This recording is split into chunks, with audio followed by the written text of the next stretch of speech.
songwriters and artists, here is a cautionary tale of something you should never do if you're working with a producer or if you're considering signing some kind of development deal with anybody or any kind of contract or any kind of working relationship. I learned this lesson from a former student of mine who was working with a producer that I knew, and he pulled a move that on the surface she didn't register as the way that I registered it, but when she told me about it, I saw it a little bit differently than she did. So she was playing around with what her artist name was going to be, what her moniker was going to be. She didn't want to go by her regular name. So she was playing around with what possible artist names she might want to use, and she was talking it through with this producer before they had signed any kind of agreement. And he was offering her an agreement that wasn't great. And I was actually really disappointed when I found out how he was being, because he was a little bit more sharky than I had expected. But in the process of them trying to figure out what it would look like if they worked together or what the terms would be, she had told him about these ideas for artist names. She had told him the one that she liked the best.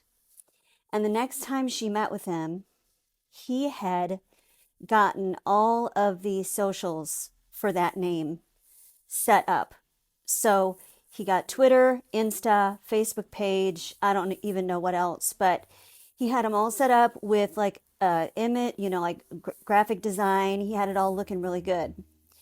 And the way he presented it to her was, look what we could possibly do. Look at the possibilities of if you did this, this is what it could look like. And that was how she took it.